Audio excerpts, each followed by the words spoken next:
नमस्कार, मी राहुल कुलकर्णी. राष्ट्रवादी काँग्रेसमध्ये श्री अजित पवार यांच्या बरंच काहीतरी घडतं असं दिसतंय. तर ज्या पद्धतीच्या बातम्या येत आहेत, श्री सुनील तटकरे यांना प्रदेशाध्यक्षपदावरून काढलं जातं आहे वगैरे, त्याच्यावरती स्वतः सुनील तटकरे असे म्हणाले की मी एकमेव असा नेता आहे की जो अनेक वेळेला सलगपणे राज्याच्या वेगळ्या विधानसभा मतदारसंघात फिरलो आहे आणि मला प्रत्येक विधानसभा मतदारसंघाचे तपशील माहिती आहे. अशा वेळेला राष्ट्रवादी काँग्रेसचे प्रवक्ते श्री उमेश पाटील यांचं एक एक्सवरती पोस्ट आली आहे आणि ती पोस्ट बरीच सूचक आहे. एक तर तुमचं स्वागत आहे. तुम्ही असं म्हणालात की दादावरचं प्रेम खरं होतं तर दादांच्या माघारी त्यांच्या परिवारावरचं प्रेम कमी कसं होऊ शकतं, कुणासाठी आहे? आता तुम्ही जो उल्लेख केला तो जी बातमी आज आली प्रदेश अध्यक्षांच्या संदर्भात, मुळात तशी कुठलीही चर्चा नाही, कुठल्याही पद्धतीचं त्यामध्ये कुठल्याही नेत्यांनी कुठलं वक्तव्य केलेलं नाही. मुळात तो पार्टीच्या अजेंड्यावरचा विषयच नाही. आमच्याकडं सध्या आता आपल्याला माहिती आहे की महाराष्ट्र तर नव्हे तर सगळ्या देशभरामध्ये SIRचं फार सध्या काम जोरात चाललेलं आहे आणि प्रत्येक राजकीय पक्ष डोळ्यात तेल घालून SIR आमचं लक्ष केंद्रित आहे आणि त्याच्या अनुषंगानं सगळं नियोजन, बैठका, आढावा हे सगळं चाललेलं आहे. हा विषयच नाही आहे. प्रांतिक अध्यक्ष हे आता अधिवेशनामध्ये आहेत, स्वतः पाटदादा पण अधिवेशनामध्ये आहेत आणि सगळेच तिकडे व्यस्त आहेत आणि अशा काही बातम्या आणि ही बातम्या ज्या येतात ना त्याच्या अनुषंगानं ती माझी पोस्ट आहे. नुसत्याच बातम्या असं नाही तर हे जाणीवपूर्वक आमच्या पक्षाचं हितचिंतक असलेले समजून घ्या काही मंडळी ही बातम्या पेरत आहेत. काय झालंय, आमच्या पक्षाचे एक पक्षाचे दोन पक्ष झाले आणि त्याच्यामुळे काय झालं, जरी पक्ष दोन झाले असले तरी अंतर्गत काय होतंय की काही जण एकमेकाच्या कनेक्टमध्ये असतात आणि कारण नसताना खोटी माहिती खरी आहे असं भासवून ती माध्यमांच्याकडे पुरवली जातात. अर्थात माध्यम हे काही चुकीचं त्या ठिकाणी वार्तांकन करतात असं मला म्हणायचं नाही. भाग असा आहे की त्यांना खरी वाटावी अशा पद्धतीने ती पुरवली जाते आणि त्याच्याच पक्षातनं पुरवता की बाहेरची? आता हे आपल्याला शोधावं लागेल. हे कसं आहे की हे गुपचूपपणे चालतं काही जणांचं असं मला वाटतंय आणि मग समजा आमच्याच पक्षातनं कोण पुरवत असेल तर मग हे खरेच दादांचे कार्यकर्ते आहेत का, यांचं खरंच मनापासून दादांच्यावर प्रेम आहे का?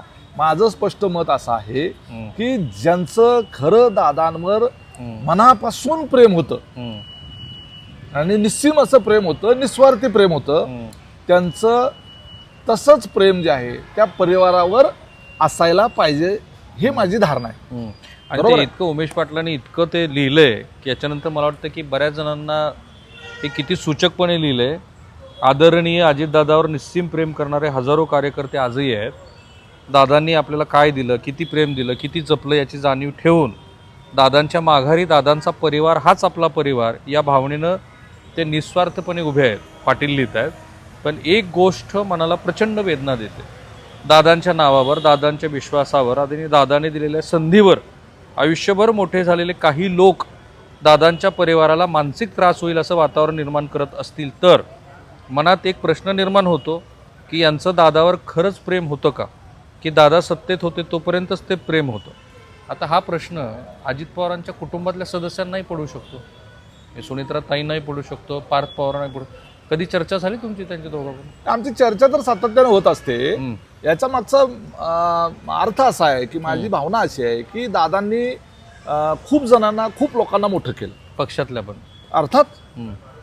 अर्थात मोठं केलं आणि ताकद दिली, शक्ती दिली. अर्थात ज्याचं त्याच्या कर्तृत्वानुसार माणसं मोठी झाली आणि मग त्या सगळ्या मोठ्या झालेल्या माणसांचं बद्दल आपल्या भावना असतात की ती कृतज्ञता जी आहे सगळ्याच अनेक छोट्या मोठ्या कार्यकर्त्यांना मदत केलेली सुद्धा ते ढसाढसा रडत होते. आपण बघितलं की दादांच्या अंत्यविधीच्या वेळेला जो जनसागर 5-25 लाख गोळा झाली लोक, तेव्हा महाराष्ट्राला कळलं की सातत्यानं एक दिवसाआड दादांवर टीका करणाऱ्या माध्यमांचा सुद्धा प्रश्न पडला, देशातल्या नाही जगभरातल्या मीडियाला प्रश्न पडला की हा लोकनेता किती मोठा होता हे दादा गेल्यावर लोकांना कळलं.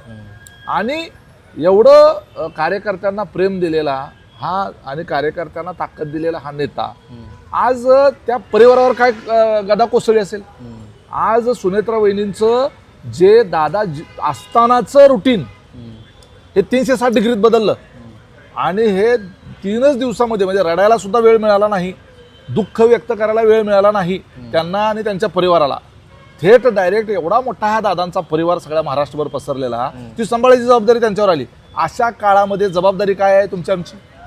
जबाबदारी अशी आहे की त्यांना साथ देणं, त्यांच्याबरोबर निष्ठेनं राहणं, त्यांच्याशी प्रामाणिकपणे राहणं आणि त्यांना वेळ देणं. तर ती वेळ द्यायचं राहिलं रामच. रोज उठून काही लोकांनी त्रास द्यायचीच भूमिका चालवलेली आहे. आता त्रास द्यायची म्हणजे काय? थेट त्रास कोण देत आहे का? तर थेट देत नाही आहे. वेगवेगळ्या पद्धतीनं संभ्रम निर्माण करण्याच्या करता वातावरण निर्मिती केली जाते. त्यामुळे हे कोण करतंय? आमच्यातले करतात का अजून आमच्या आधीच्या पक्षातले करतात का काही विरोधी पक्षाची आमच्या काही त्याच्यामध्ये अशी स्ट्रॅटेजी आहे की थेटपणे काहीच करता येत नाही तर असं आडून काहीतरी करावं आणि दादांत खोट्या बातम्या फिरून सातत्याने निगेटिव्हिटी पार्टीच्या बद्दल मीडियाच्या माध्यमातून करण्याचा प्रयत्न केला जातो. या संदर्भामध्ये माझं ते ट्विट आहे की अरे बाबांनो, त्या अजितदादाकडं अजून 6 महिने नाही जाऊन झाले दादाला, त्या परिवाराकडे जरा तरी संवेदनशीलता ठेवा ना, जरा तरी तुम्ही आत्मीयता ठेवा. उमेश पाटलांची आत्ताची ही मुलाखत ना फारच अनेक जणांना इंगळ्या ढासणारीच दिसते मला. कारण लिहिलंय त्यांनी असं, बघा पुढं, अशा वेळी दादावर प्रेम असल्याचा दावा करणाऱ्या प्रत्येकानं वहिनींच्या पाठीशी छातीचा कोट करून उभा राहायला हवं होतं. पण दुर्दैवानं वहिनींच्या अश्रू सुकण्याआधीच पक्षाबद्दल आणि नेतृत्वाबद्दल सातत्यानं संशयाचं वातावरण निर्माण करणाऱ्या बातम्या माध्यमामध्ये पेरल्या जाऊ लागल्या. कार्यकर्त्यांच्या आणि आमदारांच्या मनात पक्षाच्या राजकीय भविष्याबद्दल संभ्रम निर्माण होईल अशी नियोजनबद्ध चर्चा घडवून आणली जाते. याचा सर्वाधिक आनंद आपल्या राजकीय विरोधकांनाच होणार आहे. दादांनी आयुष्य घालवून उभा केलेल्या पक्षाच्या फांदीवर बसून, हे फार महत्त्वाचं आहे, दादांनी आयुष्य घालवून उभ्या केलेल्या पक्षाच्या फांदीवर बसून त्याच फांदीवर कुऱ्हाड चालवण्यात कोणाचं राजकीय भलं होणार नाही. दादावर प्रेम असल्याचं सांगणं खूप सोपं आहे, पण दादा नसताना त्यांच्या परिवाराच्या पाठीशी निस्वार्थपणे उभा राहणं हीच त्या प्रेमाची खरी परीक्षा. आता तुमच्या या शब्दांनंतर खूपच मोठ्या चर्चेला वाव मिळाला आहे. दादांनी आयुष्य घालून उभा केलेल्या पक्षाच्या फांदीवर बसून त्याच फांदीवर कुऱ्हाड चालवण्याचं कोणाचं राजकीय? हे तर पक्षातलेच लोक झाले. मी तुम्हाला म्हणतोय ना, कोण आहेत समजतच नाही आहे. ओके, कोण आहेत समजत नाहीत. पक्षातले आहेत का पक्षाच्या विरोधातले आहेत का काय त्यांचा स्वार्थ आहे का काय हेतू आहे, कुणासाठी तेच करतायत. म्हणून माझं म्हणणं असं आहे की जर कसं असतं, आप्तशत्रू तर छत्रपती शिवाजी महाराजांनाही होते, आप्तशत्रू तर छत्रपती संभाजी महाराजांनाही होते. बरोबर आहे. हे स्वराज्य उभा करत असताना छत्रपती शिवाजी महाराजांना अनेक 18 पगड जातीच्या लोकांनी साथ दिली आणि काही आप्तस्वकीयांनी छत्रपती शिवाजी महाराजांना त्रास द्यायचा प्रयत्न केला. म्हणून काही छत्रपती शिवाजी महाराजांचं कर्तृत्व झाकवलं गेलं नाही. मी काही कोणाची कुठं तुलना करत नाही, परंतु इतिहास हा जो असतो तो जरी काळ बदलला तरी मानवी प्रवृत्ती जी आहे ती पुढच्या काळामध्ये तशी कॅरी फॉरवर्ड होतच राहते. मग मला फक्त एवढंच म्हणायचं आहे की या पार्टीच्या जर कोण असं काही वागत असेल, करत असेल, तर त्यांचं काय होणार आहे? शेकचिल्लीच होणार आहे. आपल्याच पक्षाच्या फांदीवर बसून आपण कोरडाड मारत बसलो तर उद्या तुम्हीच आपटणार आहे ना. लक्षात घ्या, आपला पक्ष लहान करणं, एक्झॅक्टली, पक्ष लहान करत राहिला तुम्ही, पक्षाबद्दल निगेटिव्ह चर्चा काय त्या ठिकाणी होत राहिली तर नुकसान कोणाचं आहे? नुकसान हे तुमचंही, पक्षाचं तर होणारच आहे पण तुमचंही होणार आहे. आता एक लक्षात घ्या, पार्थ पवार असतील, जय पवार असतील, सुनेत्रा वहिनींच्या कुटुंबातले हे जे 2 सदस्य आहेत, पूर्वी तर दादा सगळे एकटंच बघायचे, आता तर तिघ आहेत, पण त्यांना वेळ दिला पाहिजे, वेळ दिला पाहिजे. आणि थोडा तरी त्या अजितदादाच्या संदर्भानं, अजितदादानं एवढं मोठं आपल्यासाठी काही केलंय ना, त्याचा थोडा तरी विचार केला पाहिजे आणि थोडंसं हे अशा पद्धतीनं पेरणं थांबवलं पाहिजे. पण तुम्ही थेट नाव का घेत नाही? सुनील तटकरे नाही, मला नाही वाटत, अजिबात नाही. मला माझ्या पक्षाच्या प्रमुखांच्या बद्दलचा हा विषयच नाहीये. ओके, पक्षाच्या प्रमुखाबद्दल विषय नाही आहे. काय झालेलं आहे की दादा गेल्या आमच्या पक्षामध्ये काही लोकांनी वेगळ्या वेगळ्या पद्धतीनं चर्चा चालू केल्या होत्या. ते आता मी त्या खोलात जात नाही, तुम्ही अनेक वेळा केलेल्या आहेत. दादा अजून अंत्यविधी, दादांचा अंत्यविधी अजून व्हायचा आहे, कारण तो आदल्या दिवशी दादांचा ऍक्सिडेंट झाला, अंत्यविधी दुसऱ्या दिवशी होता. ऍक्सिडेंट झालेल्या वेळेपासून ते दुसऱ्या दिवशीच्या अंत्यविधी होईपर्यंतच्या काळामध्ये आमच्या पक्षातल्या आमदारांना फोन केले गेले. आता दादा गेलेत, आपल्याला सगळ्याला ह्याव केलं पाहिजे, त्याव केलं पाहिजे, पुन्हा असं केलं पाहिजे. आपल्याच पक्षातली माणसं कोण होतं? जरा तरी ती खळबळ जरा तरी जनकच मुलाखत आहे संवेदनशीलता उमेश पाटलांची. जरा तरी संवेदनशीलता पाहिजे का नाही? अरे तुमचा अजून अग्नी द्यायचा आहे अजून तोपर्यंत. आणि अजून काही गोष्टी बऱ्याच घडल्या नंतरच्या काळामध्ये. म्हणजे तुम्ही दादा जिवंत होते तोपर्यंत तुम्हाला एक दिवस तुमचा उजाडला नाही अजितदादांना नावं ठेवण्यात आणि शिव्या घालण्यामध्ये. आणि गेल्या गेल्या दादा माझा भाऊ, दादा माझा काका, दादा माझा फलाना, आता लगेचच झालं. आमची काकी, आमचं ह्या त्या सगळं सुरू झालं. पुढे एक उमेश पाटलांचं हे वाक्य फार महत्वाचं आहे. आज दादा असते तर त्यांनी एकच प्रश्न विचारला असता की मी गेल्यानंतर माझ्या माणसांना तुम्ही जपलं की त्यांनाच एकटं पाडलं. आणि मला वाटतं की या एका प्रश्नाचं उत्तर प्रत्येकानं स्वतःच्या अंतर्मनाला द्यावं. दादा आज आपल्यात नाहीत, पण दादानी जपलेला परिवार, दादानी उभा केलेला पक्ष आणि दादानी प्रेम केलेला प्रत्येक कार्यकर्ता हीच आज दादाची आपल्याकडे असलेली ठेव आहे. आणि सगळ्यात शेवटची 2 वाक्य तर अशी आहेत की त्यामुळं पक्षांतर्गत काय चाललंय ते लक्षात येतं. ती जपणं ही राजकीय सोय नाही, ती दादाप्रती आपली निष्ठा आहे. त्यानंतर तुम्ही हे 2 फोटो ट्विट केले, बरोबर? इकडे या जरा पुढे. एक तर हे फारच दुःखद प्रसंग आहे पवार कुटुंबावरती आलेला. हा एक फोटो तुम्ही ट्विट केला आणि हा एक.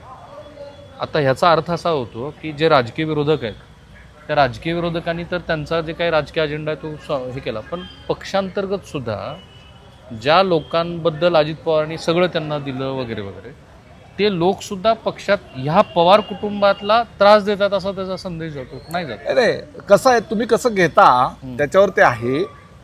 हा विषय जो आहे तो व्यापक आहे, बरोबर आहे. कारण आज सुनेत्रा वहिनी उपमुख्यमंत्री झालेल्या आहेत, पारदादा पवार समजा कारभार बघतायत, पक्ष सुरळीतपणे व्यवस्थित चाललेला आहे, आमदार सगळे एकसंघपणे वहिनींच्या पाठीशी आहेत. हे न बघवणारी काही आत्मे आहेत. काही जणांना आमच्या पक्षात जोडून घ्यायचं आहे, सरकारमध्ये यायचं आहे, त्याच्यासाठी वेगवेगळ्या पद्धतीच्या कृत्या चाललेल्या आहेत. म्हणजे काय आहे की आमदारांमध्ये, कार्यकर्त्यांमध्ये संभ्रम निर्माण झाला की मग आम्ही काहीतरी वेगळ्या पद्धतीनं आत्मचिंतन करू, पुन्हा काहीतरी अजून वेगळं काहीतरी प्रस्ताव समोर येतात का बघू, असं वेगवेगळे त्याला अँगल आहेत. काय होतं की वारंवार बातम्या पक्षांतर्गत कुठंतरी काही कलह आहे का ह्या येत राहिल्यामुळं पुढची येणारी बातमी सुद्धा त्याच अँगलनं आहे का काय, किंवा असं वाटण्याची शक्यता जास्त आहे. कारण ती सिक्वेन्स तयार होते ना. त्यामुळे तसं काही नाही आहे. मुद्दा हा आहे की हा व्यापक अर्थाने त्या ठिकाणी माझं ते ट्विट आहे. माझी ट्विटचं सारांश काय आहे की दादाला जाऊन 6 महिने झाले. दादाने 40 वर्ष तुमच्यासाठी सगळ्यासाठी केलं. आज जे दादांच्या माध्यमातून मोठे झालेले सगळे जे एवढे म्हणून आहेत ते आज आमच्या बरोबर असणारे पण आहेत आणि आता नसलेले पलीकडच्या आमच्या आधीच्या पक्षात असलेले पण आहेत. त्या सगळ्यांच्यावर दादांचे अनंत उपकार आहेत. आणि मग ते दादा आज आपल्यामध्ये नाही आहेत. आणि एक महिला आज त्यांच्या जागेवर येऊन ती धुरा सांभाळते, तर पाठिंबा नका देणं होईना, नका त्यांना सपोर्ट देणं होईना, परंतु त्यांना त्रास देण्याचं, मानसिक छळ करण्याचं आणि षडयंत्र करण्याचं तरी किमान थांबवा. ही तरी आपली महाराष्ट्राची माणुसकी एवढी जपा, असं मला त्यातून सांगायचं आहे. आणि मग आमचं दादावर प्रचंड प्रेम आहे, बरोबर आहे, परंतु मग हे आमचं साध्य झालं पाहिजे. हे नाही साध्य झालं तर आम्ही नाराज, ते नाही झालं तर मग आम्हाला नाही पटलं. मग कसलं आलंय प्रेम? म्हणजे हे मतलबी प्रेम झालं, हे स्वार्थी प्रेम झालं. दादा हयात असताना आम्ही मित्र होतो. अनेक गोष्टी आहेत हो. खूप लोक दादांचे आम्ही चाहते, दादा म्हणजे छाती फाडली तरी दादा दिसतील असे म्हणणारे लोक आहेत, बरोबर आहे. कोण छाती फाडून बघत नाही, बघतं काय तुमचं आज तुम्ही त्या परिवारावर बरोबर कसं वागताय, आज त्या कुटुंबाबरोबर कसं वागताय हे बघणार आहे, बरोबर आहे. आज त्या वहिनींच्या अंतकरणाला वाटलं पाहिजे ना की खरोखर मला एवढी आज दादाच्या माघारी मला यांनी साथ दिली, हे अंतकरणाला वाटलं पाहिजे. त्यांच्या अंतकरणाला तसं वाटेल का असा त्रास झाल्यावर? मग याचा अर्थ असा आहे की तुम्ही त्यावेळेलाही हेतू ठेवून दादांच्या सोबत होता आणि आजही हेतू ठेवून दादांच्या सोबत आहात, वहिनींच्या सोबत आहात. आणि हेतू नाही साध्य झाला तर मग आम्हाला नाही पटणार, आता आम्ही त्रास देणार. मला लक्षात आलं पडेल. Thank you so much. फार योगायोग घडला की मी मुंबईवरून येत होतो, तेही मुंबईवरून येत होते. मी त्यांची एक्सवरची पोस्ट बघितली. खूप दिवसापासून आमचं चहा घ्यायचं चाललं होतं. त्यांना मी म्हटलं की आता तुमची एक्सवरची पोस्टही वाचली, आपण एका ठिकाणी चहा घेऊ. आणि मग बालेवाडीला आम्ही एकत्रित बसून चहा घेतला आणि मग त्या पोस्टवरती चर्चा केली. मला वाटतं की पाटलांना जे काही म्हणायचं आहे ते महाराष्ट्रासमोर आहे, ते बरंच खळबळजनक आहे. अपेक्षा आहे की त्याच्यावरती काही प्रतिक्रिया उमटतील. आणि खरोखरच पवार कुटुंबाला जर असा कोणी त्रास देत असेल तर त्यांच्यापर्यंत योग्य तो संदेश गेला, त्यांनी नाव नाही घेतलं कोणाचं. थांबतोय मी इथे. थँक्यू बळे.